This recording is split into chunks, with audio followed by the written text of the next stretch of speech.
Welcome back everyone to Battletech Advanced 3062 and our Irby Derby campaign.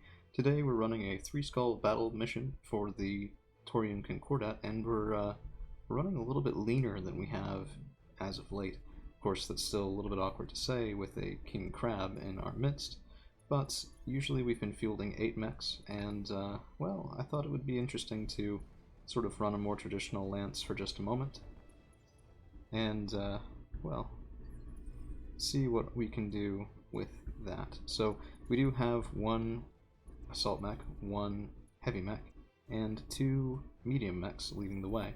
That would be a dervish and a centurion as the mediums, a heavily modified marauder 5M, nothing resembling the stock configuration for our heavy mech, and a king crab that belongs to Bloody Dubs himself, although again with a couple alterations of my own, as our assault mech. Notably, this king crab features 2, not 1, but 2 different rotary Gauss rifles, which gives it an absolutely devastating punch, but a punch that will have trouble landing if we don't get to a better position and soon. So, in Battletech Advanced 3062, I'm not sure about other mods that might or might not have this, but basically there is an increased difficulty for height, and an increased difficulty, by which I mean difficulty to hit, for change in size. So a smaller unit targeting a larger unit will have an easier time hitting than a larger unit targeting a smaller unit. What this means is that our assault mech on the low ground will have a very hard time hitting that light mech, 25 tons, on the high ground. In fact, I don't know if we have much of anything right now that would really enjoy taking that shot. So we're reserving down to 1. I'm hoping that he would move, but it doesn't look like it. So we're going to go ahead and move Viper and the Marauder. No shot that we can take. This is just a direct fire mech, unfortunately. We can pop Vigilance, which will inspire the rest of our team and give us +1 initiative on the following turn. And let's see what we can do. No great options. I need jump jets. I should have come up over here, but it's a little too late for that now. We can always go... I don't even know if I can go up that way. We might have to go back and around. Well, that was a mistake. Okay, so a little bit of repositioning that unfortunately needs to be done here. Maybe they'll still come into line of sight, but it's a bit of a long shot. It'll take us probably 2 more rounds to really engage, unless they do something ridiculously stupid. Is that a 95 tonner? No, 50 tonner. I don't know why I saw it like that, but I did. So let's move the king crab up as well.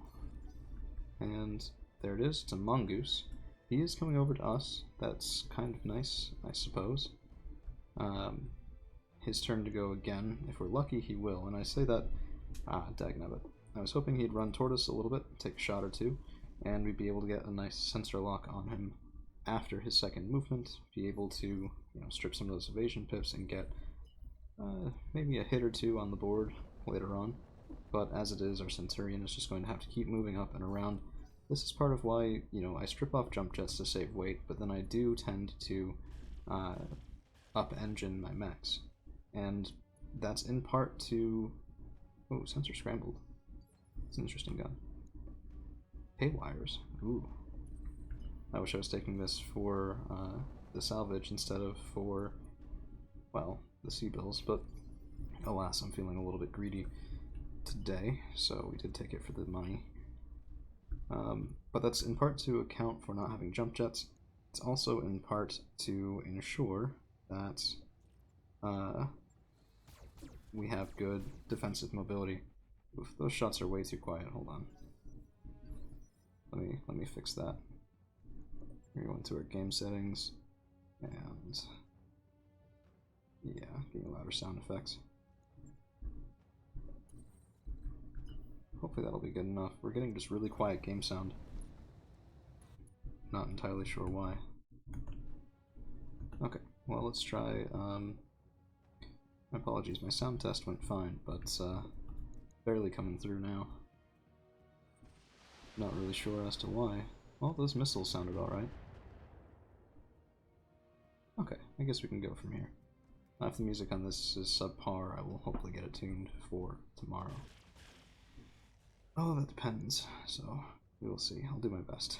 Video editing is not exactly my strong suit. Okay, it looks like right now it's just 4v4. Hopefully we can keep it that way.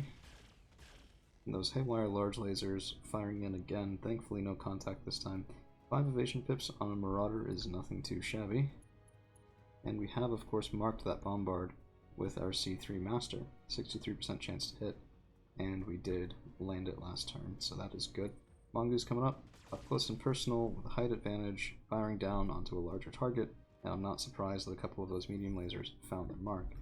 What we're going to do to make up for this is get our King Crab up finally onto the high ground, which is good, and I'm going to do a sensor lock, knock the Mongoose down to 2 pips, which is much more manageable, and our Dervish is carrying a Narc, so if we can land that we'll get an additional plus to hit modifier.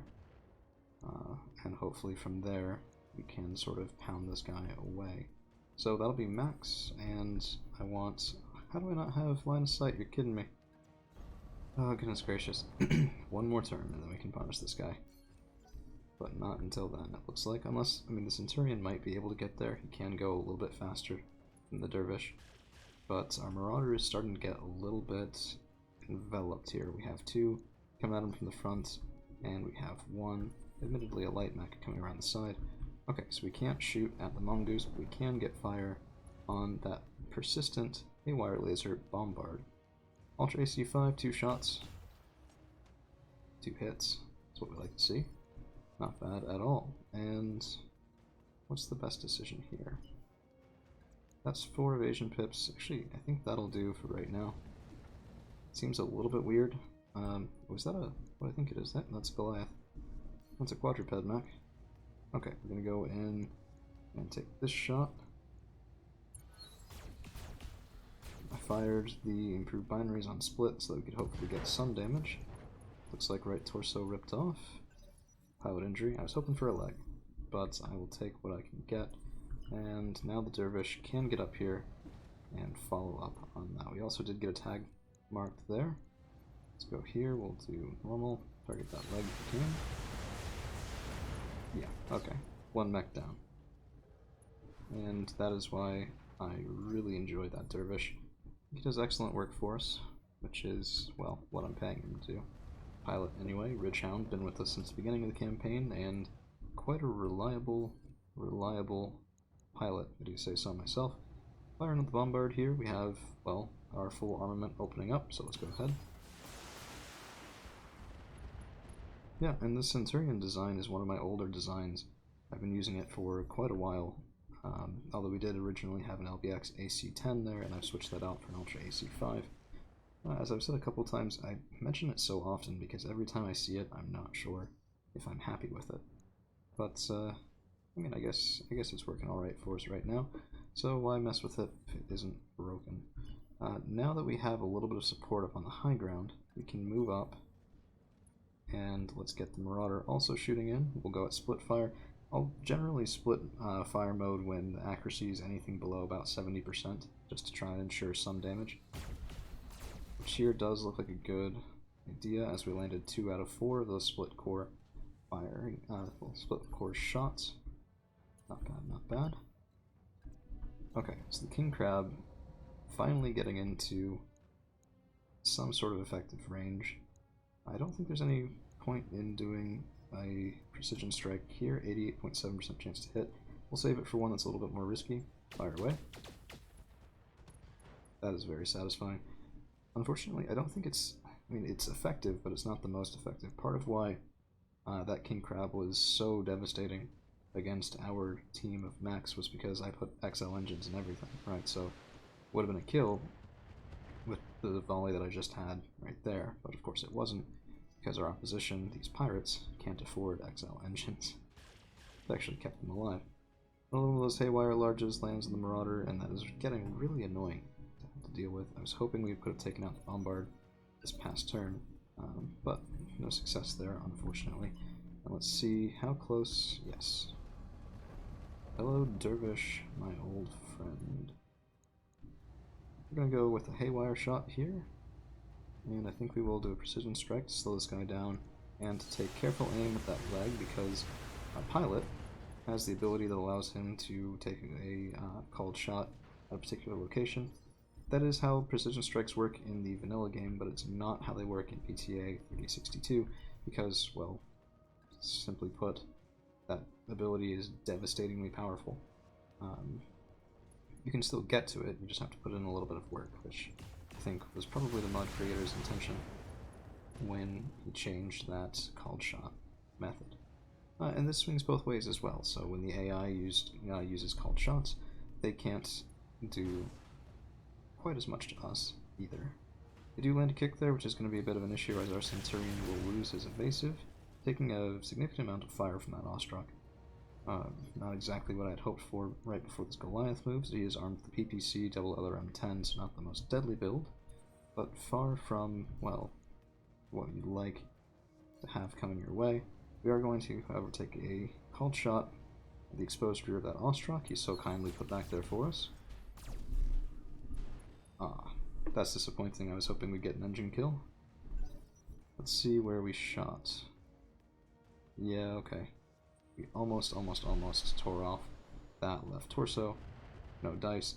But what I was hoping for, and they did actually fall for it, is because the Marauder is a larger target on a lower ground and didn't have any evasion, because I just stood still, he became a better target than our more vulnerable Centurion. And though the Centurion, I would say, would probably be the target they would like to go for. We're going to open up now. Yeah, let's do this. Oh, jeez. Ripped his arm right off, tunneling through that torso all in one single volley is just beautiful to watch, if I do say so myself. We're going to stand here once again and shoot. There we go. That's a dead mech. Very nice. So we have just the Goliath remaining. It looks like they haven't yet gotten any reinforcements. Probably won't at this point. Although they might, but usually it's before this, like the second or third round of combat, you'll usually see enemy reinforcements start to drop in, so if they haven't gotten them by now, I am not entirely convinced that they will. And we're going to go around, we're going to pound this guy's side arc. Let's get... First we'll do normal to get the +1 hit, and then if he's still alive after this, we'll use a haywire shot to slow him down. Oh, well, my headphones won't be charged. Apologies. But this mission will be hopefully over relatively shortly. So just hang in there, and yep, right torso destroyed. That Goliath is just taking it on the chin. He's none too happy about it either. Which works for me, I really don't care if he's happy about it. LRM-10's opening up on the King Crab, or at least a single LRM-10, and that really wasn't the best use of that turn. I would have gone for somebody like the Centurion or the Dervish who was opening up at close range and just chewing right through side armor. Plus they're smaller mechs, the Centurion in particular is already damaged. If you want to hedge your bets on, okay, but I'm taking one of you with me, well, that's who I would have shot at anyway. The odds of it would still have been pretty low, but, you know, unexpected pilot hits can happen. And that'll be the mission. So, thank you all for hanging around. We'll see you again real soon.